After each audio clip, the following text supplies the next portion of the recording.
ঝাল ঝাল টক আর মিষ্টি সুগন্ধে ভরে থাকা কত রেসিপি জমে ওঠে প্রতিদিন আমাদের রান্নাঘর, আমাদের রান্নাঘর, আমাদের রান্নাঘর। দর্শক, সাদর আমন্ত্রণ বাংলা ভিশনের পর্দায়। স্বাগত জানাচ্ছি আমাদের রান্নাঘরে। সোনিয়া রিফাত আছি আপনাদের সঙ্গে এবং আপনারা জানেন আমাদের রান্নাঘর মানেই মজার মজার সব রেসিপি নিয়ে আমরা হাজির হয়ে যাই এবং ছুটির দিন মানেই বন্ধু বান্ধব পরিবার পরিজনকে নিয়ে আমরা একটু স্পেশাল কিছু রান্না করতে ভীষণ ভালোবাসি। আর সেই উচ্ছ্বাসটাকে আরেকটু দ্বিগুণ বাড়িয়ে দিবে আমাদের এই আয়োজন এবং আজকের রেসিপিগুলো। আশা করি দর্শক ভালো লাগবে। সেই সাথে আমাদের সঙ্গে আছেন একজন রন্ধনশিল্পী এবং আছেন একজন তারকা অতিথিও। অতিথি কে কে আছেন পরিচয় করাবো, তার আগে চলুন রেসিপিতে কি কি থাকছে শুরুতেই দেখে নেই। চিকেন চিজ লেমন, ফুলকপির পাকোড়া।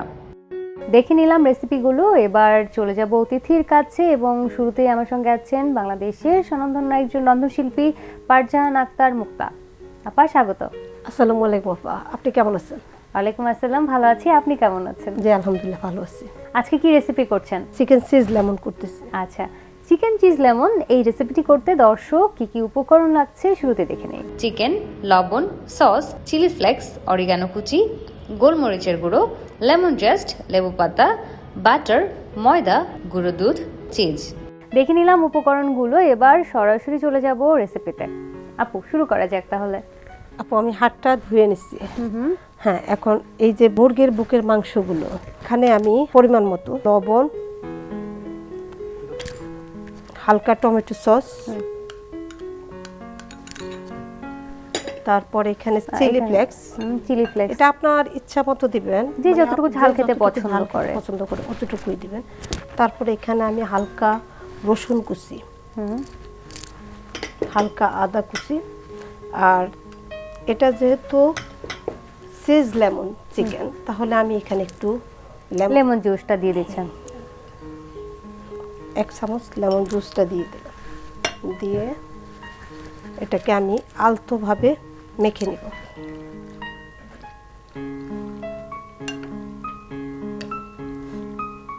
আচ্ছা, প্রথম পর্ব হচ্ছে ম্যারিনেশনটা করা। হ্যাঁ, ম্যারিনেশন করে আপনার সময় থাকলে আপনি 10 মিনিট রেখে দিলেন, আর না হলেও সমস্যা নেই, যেহেতু এটা ফার্মের মুরগি, তারপর বুকের মাংসটা আমরা দুইটা চুলায় অন করে দেব। আচ্ছা, এটাতে একটু পানি দেখতে পাচ্ছি, পানিটা গরম হবে। পানিটা এখানে আমি আরেকটু স্মেলের জন্য একটু অরিগানো দিয়ে দেব। আর এখানে প্যানটা এখন একটু গরম হলে এটাতে আমি একটু বাটার দিয়ে দেব, একটা পরিমাণ মতো বাটার দিয়ে দেব। সো বাটারটা গরম করে নিচ্ছেন আপনি এখন? জি জি, বাটারটা হালকা একটু গরম হলে ম্যারিনেশন করা চিকেনগুলো দিয়ে দেব। আরেকটু স্পাইসির জন্য আপনি একটু গোলমরিচ গুঁড়ো দিতে পারেন, এবং গোলমরিচের গুঁড়াতে একটা আলাদা ফ্লেভার অ্যাড হয়, তো ওটা আবার ভাজা পোড়াতে খেতে ভালো লাগে। হ্যাঁ হ্যাঁ। আমি এখানে চিকেনটা দিয়ে দিচ্ছি।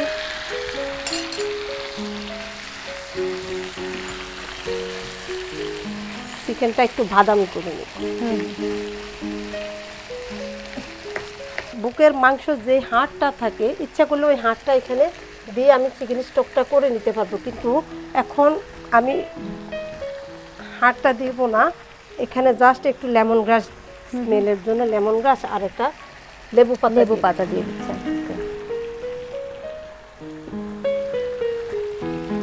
এটা আমি 2-3 মিনিট ভাজবো। আপু রান্না বান্না নিয়ে যদি একটু জানতে চাই, মানে এই যে এই প্রফেশনে আসা শখটা কিভাবে শুরু হয়েছিল? এই প্রফেশনে আসা আমার আম্মার হাত থেকে। আমার আম্মা মানে খুব ভালো একজন রন্ধন শিল্পী ছিল। চট্টগ্রাম জন্ম, কিন্তু আমাদের নোয়াখালী গ্রামের বাড়ি। যে কোনো বিয়ে বাড়ি কিংবা বড় কোনো অনুষ্ঠানে যত বড় বাবুর্চি থাকুক, ওইখানে আম্মাকে সবাই নিয়ে বসায় রাখতো। আম্মা সব রান্না বান্না করতো। আমাদের জোর তো সংসার, রোজায় একটা গরু কিংবা 2টা গরু যখন রান্না করতো, আম্মা সব অনুকরণ দিয়ে দিত।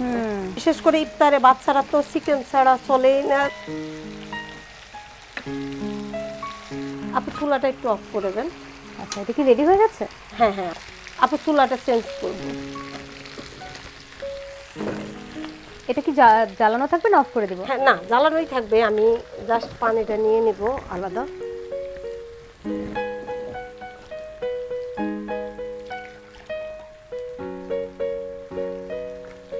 তো একটু ডিফারেন্ট এখানে প্রসিডিউর আমি মনে একটু হচ্ছে। হোয়াইট সস করব। না, আমি আবার 1 চামচ বাটার দিয়ে দিচ্ছি, হাফ চামচ ময়দা দিয়ে দিলাম।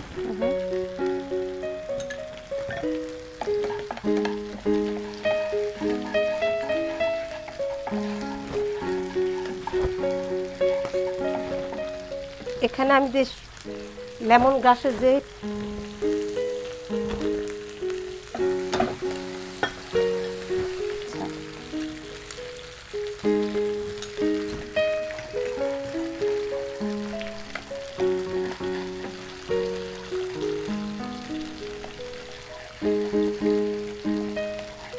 চিকেনটা মনে হয় এখন হয়ে গেছে, তাই না? চুলার আগুনটা একটু কমিয়ে দেন, হালকা একটু গোলমরিচের গুঁড়া, জাস্ট দেখার। রেসিপিটা কিন্তু একটু ইউনিক। এটা কি আপনি কোথাও শিখেছেন? না না, আমার নিজ থেকে। একদম নিজস্ব রেসিপি। হ্যাঁ হ্যাঁ, নিজস্ব রেসিপি।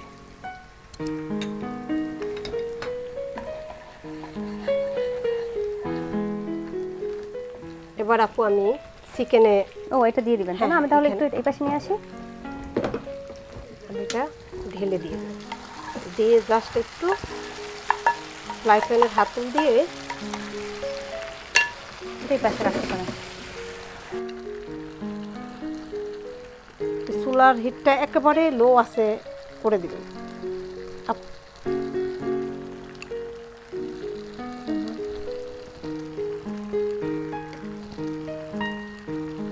হালকা একটু লেবুর উপরের যে চামড়াটা জাস্ট লেমন জেস্ট যেটাকে বলে। হ্যাঁ, জাস্ট একটু স্মেলের জন্য যে দিয়ে দিলাম। একটু 2 কি মিনিট ঢেকে রাখতে ঢেকে। হবে? হয়ে গেছে আমার চিকেন চিজ লেমন। এবার পরিবেশনের দিই।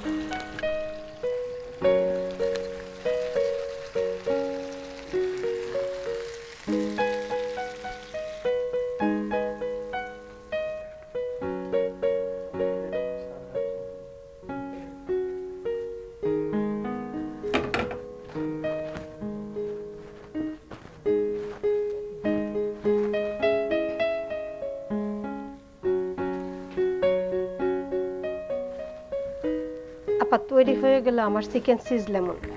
চিকেন চিজ লেমন, বাহ, দারুণ একটা রেসিপি আপু। এবং যেটা বলছিলেন যে এটা আপনার একদম নিজস্ব রেসিপি, প্রস্তুত করার সময়কালীনই আমার মনে হচ্ছিল যেটা ভীষণ টেস্টি হবে। আমি তো ট্রাই করব। তার আগে দর্শক চলুন পুরো প্রস্তুত প্রণালী আরও একবার দেখে নেই। প্রথমে একটি বাটিতে চিকেন নিয়ে নেই। এইবার এতে স্বাদমতো লবণ, হাফ কাপ পরিমাণ টমেটো সস, 1 টেবিল চামচ চিলি ফ্লেক্স দিয়ে ভালোভাবে মাখিয়ে নেই। এখন মাখা হয়ে এলে প্যানে 1 টেবিল চামচ পরিমাণ বাটার দিয়ে মিশ্রণটি ছেড়ে দেই। এইবার অন্য একটি প্যানে গরম জলে কয়েকটি লেমন জেস্ট এবং লেবু পাতা নিয়ে নেই। এইবার লেমন জেস্টের গরম জল একটি বাটিতে তুলে নেই। এখন অন্য একটি প্যানে 1 টেবিল চামচ বাটার, হাফ টেবিল চামচ ময়দা, লেমন জেস্টের জল, 2 টেবিল চামচ গুঁড়ো দুধ, হাফ চা চামচ গোলমরিচের গুঁড়ো, হাফ চা চামচ চিলি ফ্লেক্স দিয়ে মিশিয়ে নেই। এখন মিশ্রণটি চিকেনের প্যানে দিয়ে নেই। এইবার এতে 6 টেবিল চামচ পরিমাণ চিজ, সামান্য পরিমাণ লেমন জেস্ট দিয়ে রান্না করে নেই। এখন রান্না হয়ে এলে সুন্দর একটি সার্ভিং প্লেটে সাজিয়ে পরিবেশন করি মজাদার চিকেন চিজ লেমন। দেখে নিলাম পুরো প্রস্তুত প্রণালী, বাসায় অবশ্যই ট্রাই করবেন। আমার তো খুব ভালো লেগেছে, আশা করি আপনাদেরও ভালো লাগবে। এবং আপা অনেক ধন্যবাদ, শুভকামনা থাকলো। ধন্যবাদ আপা, আপনাকেও ধন্যবাদ বাংলা বিষয়। দর্শক আপনাদেরকেও ধন্যবাদ আমাদের সঙ্গে এতক্ষণ থাকার জন্য। কিন্তু বিদায় নিচ্ছি না, বিরতিতে যাচ্ছি। আর বিরতি থেকে ফিরবো একজন তারকা অতিথিকে নিয়ে। সঙ্গে থাকুন। আমাদের রান্নাঘর, আমাদের রান্নাঘর। দর্শক ফিরে এলাম বিরতির পর, দেখছেন আমাদের রান্নাঘর। সোনিয়া রিফাত আছি আপনাদের সঙ্গে এবং বলেছিলাম ফিরবো একজন তারকা অতিথিকে নিয়ে। আর এই মুহূর্তে আমার সঙ্গে আছে আমাদের সকলের ভীষণ প্রিয় বাংলাদেশের জনপ্রিয় অভিনয় শিল্পী নিশাত প্রিয়ম। প্রিয়ম আপু, স্বাগত। কেমন আছো? খুব ভালো আছি, তুমি কেমন আছো? আমিও খুব ভালো আছি। তার মধ্যে তোমার এই প্রোগ্রামে এসে মন আরো ভালো হয়ে গেছে, কারণ তোমার সাথে দেখা গেল। একদম, আমার ভীষণ ভালো লাগে তোমার সাথে দেখা হলে আড্ডা দিতে। আর তুমি যে একটা মিষ্টি করে হাসি দাও, এটা একদম মন ভালো করে দেয়। Thank you so much. কি রান্না করছো? ফুলকপির পাকোড়া বানাবো। তো কি কি উপকরণ আজকে লাগছে সেটা একটু দেখে নিই। দর্শক চলুন, ফুলকপির পাকোড়া, যদিও এই রেসিপিটা আমরা সবাই করি, বাট একটু ভিন্ন ওয়েতে আজকে প্রিয়ম আপু কিভাবে করে সেটাই দেখবো। উপকরণগুলো দেখে নেই। কর্নফ্লাওয়ার, ময়দা, মরিচের গুঁড়ো, লবণ, ফুলকপি, ব্রেড ক্রাম্ব, তেল। দেখে নিলাম উপকরণগুলো, সরাসরি চলে যাব রেসিপিতে। আচ্ছা আচ্ছা, এই ফুলকপিটা আমি আগে থেকেই বয়েল করে রেখেছিলাম। বয়েল করার পরে স্পেশালি যেহেতু এটা একটু ডিফারেন্ট ওয়েতে তৈরি করা হচ্ছে, ডিফারেন্ট ওয়েটার রিজনটা হচ্ছে এখানে 5 ফোড়ন দেওয়া আছে। তো সিদ্ধ ফুলকপির সাথে একটু লবণ আর হচ্ছে 5 ফোড়ন মিক্স করে আমি এটা রেখে দিয়েছি। এতে হয় কি খুব সুন্দর একটা ফ্রেগ্রেন্স ক্রিয়েট হয়, যেটা আরও বেশি মাউথ ওয়াটারিং করে ফেলে। আচ্ছা, এখন আমি ব্যাটারটা তৈরি করে নিব, যেটাতে ফুলকপিটা দিয়ে ভাজতে হবে। এখানে আছে কর্নফ্লাওয়ার আর হচ্ছে ময়দা। আমি দিয়ে দিচ্ছি 3 চামচ কর্নফ্লাওয়ার,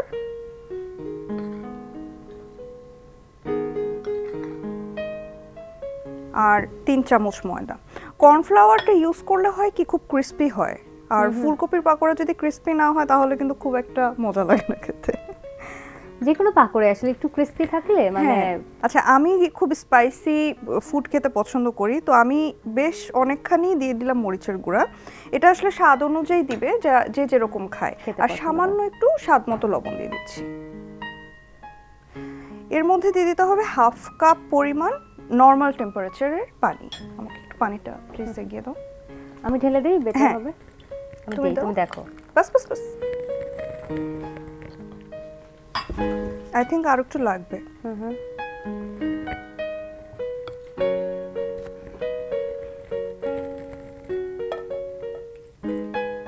একটু একটু করে দেওয়াটা বেটার। হ্যাঁ, তাই না? কারণ এটা ঘন হয়ে গেলে আমি তোমার এখানে রেখে দিই, এটা তুমি লাগলে হ্যাঁ, এটা আবার নিতে পারো। এটাই ভালো হয়।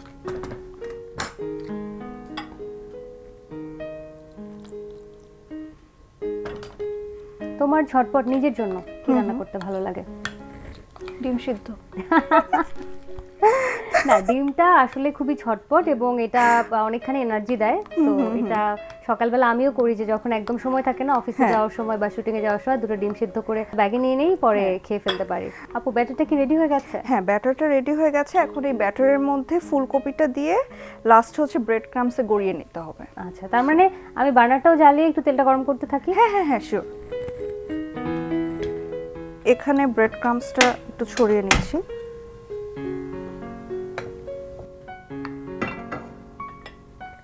এটা তো ডুবো তেলে হবে, তাই না? এটা ডুবো তেলে হবে। আচ্ছা, আমি তেলটা দিয়ে নিচ্ছি তাহলে। আমার গেস্টরা আমাকে এসে একটাই দায়িত্ব পালন করতে দেয়, সেটা হলো বার্নারটা জ্বালিয়ে তেলটা গরম করতে দেয়া। একটু শুটিং এর গল্প শুনতে চাই আপু, কাজ করতে করতে তোমার কাজ কেমন চলছে এই মুহূর্তে? আমি মাঝখানে একটা 6 মাসের একটা ব্রেকে ছিলাম।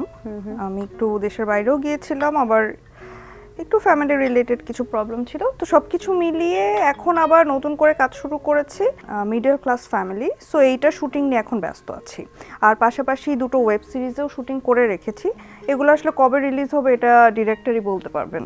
এই সবচেয়ে আমার ভালো লাগার বিষয় হচ্ছে দর্শক ভালো গল্প খুব পছন্দ করে। সো এই যে লাস্ট একটা সাসপেন্স রেখে যখন শেষ হচ্ছে, দর্শক কিন্তু অপেক্ষা করে। তো অনেক সময় দেখা যায় অনেক কারণেই হয়তোবা সেই পার্ট 2টা আর হয় না, ভীষণ কষ্ট হয় আমার কাছে। তখন আসলে এটা বলার মতো ভাষা আমারও নেই। খুব খারাপ লাগে যখন আমি নিজে দর্শক হিসেবে দেখি। হ্যাঁ। আপু, তেলটা গরম হয়েছে, দিতে দিতে হ্যাঁ। কথা বলি। তো আমি যখন দর্শক হিসেবে দেখি, আমার কোনো একটা সিরিজ খুব ভালো লাগলো, আমি খুব অপেক্ষা করি যে সেকেন্ড পার্ট কখন আসবে। এরকম বাংলাদেশি সিরিজের ক্ষেত্রে হয়েছে, তোমার একটা সিরিজের ক্ষেত্রে আমার তেলে ছেড়ে দিচ্ছি ফুলকপিগুলো। তোমার একটা সিরিজের ক্ষেত্রে আমার এরকম হয়েছে যে আমি একটা পার্ট দেখেছি, তারপরে আর সেটা হলোই না। যেমন আমি আয়নামহল, মানিহানি এই সিরিজগুলোতেও আমার আমি ভীষণ মানিহানির কষ্ট কথাই হয়েছে। বলছিলাম। হ্যাঁ হ্যাঁ, যে একটা লাস্ট একটা সাসপেন্স রাখার পরে দেখা যাচ্ছে শেষ হয়ে যাচ্ছে। তো ইভেন আয়নামহলও আমি লাস্ট ইয়ার আয়নামহল করলাম, সেখান থেকে আমি বেশ রেসপন্স পেয়েছি। কিন্তু অডিয়েন্স যখন জানতে চায় এটা পার্ট 2 কবে আসবে, তখন আসলে কোনো অ্যান্সার থাকে না। কিন্তু আমি চাই আসলে পার্ট 2 গুলো হোক। আমাকে তুমি কিন্তু বরাবরই দেখো তুলনামূলকভাবে কাজটা কম করতে, অন্য সবার থেকে অনেক কমই কাজ করি, কারণ আমি না ভালো গল্পটা খুঁজি। আমার কাছে মনে হয় যে অনেক অনেক কাজ করার থেকে যদি আমি ভালো একটা বা দুটা কাজ করি সেটা অনেক ভ্যালুয়েবল। সো এ কারণেই হয়তো বা ভালো গল্পগুলোতে কাজ করা হয়েছে। আর এখানে আসলে পুরাই কৃতজ্ঞ হচ্ছে আমার ডিরেক্টর টিমের উপর, যারা আমাকে কাস্টিং করছে তাদের উপর, যে তারা এই সুন্দর গল্পগুলোতে মনে করেছেন যে আমি এতটুকু যোগ্যতা রাখি যে সেখানে আমি কাজ করতে পারবো। সো লাকিলিও বলবো, পাশাপাশি দেখা যায় কাজ অনেক কম করা, ভালো গল্প মানে তে কাজ করার একটা ক্ষুধা সবসময় থাকে বলেই হয়তো বা এভাবে কাজগুলো করা হয় আর কি, ভালো গল্পে কাজ করতে Definitely. পেরেছি। তোমার সব গল্পেই ছিল, বাট থাকে না একেবারে রোমান্টিক ধর্মী যে একদম প্রেমের গল্প। আমি জানি না হয়তো আমার চোখ এড়িয়ে গেছে কিনা, কিন্তু আমার কাছে মনে হচ্ছে আমি একটু কম দেখেছি। আমার কাছে একটা জিনিস মনে হয় যে দেখো, রোমান্টিক গল্প কিন্তু আসলে অনেক হচ্ছে, কিন্তু আমাদের চারিদিকে সোসাইটির মধ্যে অনেক ধরনের গল্প আছে, ছড়িয়ে ছিটিয়ে গল্প আছে, যেগুলো নিয়ে হয়তো বা অনেকে কাজ করে না। সেই ধরনের গল্পগুলোতে আমি বেশি স্বাচ্ছন্দ্য বোধ করি কাজ করতে। ফুলকপির পাকোড়াগুলো ভাজা হয়ে গেছে, এগুলো আমি নামিয়ে দিচ্ছি। প্রথমে টিস্যু পেপারে নিলাম, তাহলে হচ্ছে যত তেলগুলো আছে সেগুলো এখানে শুষে নিবে, ঝরে যাবে। হ্যাঁ, কারণ তেল তো আসলে হেলথের জন্য ভালো না। কিন্তু তেল ডুবো তেলে ভাজা খাবার এটা খুবই লোভনীয়, এটা অ্যাভয়েড করা আমার পক্ষে অন্তত সম্ভব না। হ্যাঁ, আমি চোখের সামনে দেখলে ওটা আমি একটা হলেও খাবো। খুবই মুখরোচক। পাকোড়াগুলো গরম গরম রেডি হয়ে গেছে। আমি বার্নারটা অফ করি। হ্যাঁ, থ্যাংক ইউ। এটা এখানে ডেকোরেশনের জন্য কিছু লেটুস নিয়েছিলাম আমি, তার মধ্যে আমি পাকোড়াগুলো দিয়ে দিচ্ছি। আমার কাছে মনে হয় গ্রিনের মধ্যে অরেঞ্জটা দেখতে খুব সুন্দর লাগবে, এবং লেটুসের একটা ফ্লেভারও অ্যাড হয় আসলে সেই সাথে। হ্যাঁ হ্যাঁ, আর ফুডের না কালারটা খুব ইম্পর্টেন্ট। লাইক আমি প্রচুর ভেজিটেবল ফ্রিক, আমার মানে গ্রিন ভেজিটেবল দেখলেই মনে হয় যেন আমি এটি কাঁচাই খেয়ে ফেলতে পারবো। সো আমার কাছে এরকম ফিল হয় যে ভেজিটেবল রান্না করার পরেও যেন কালারটা ঠিক থাকে।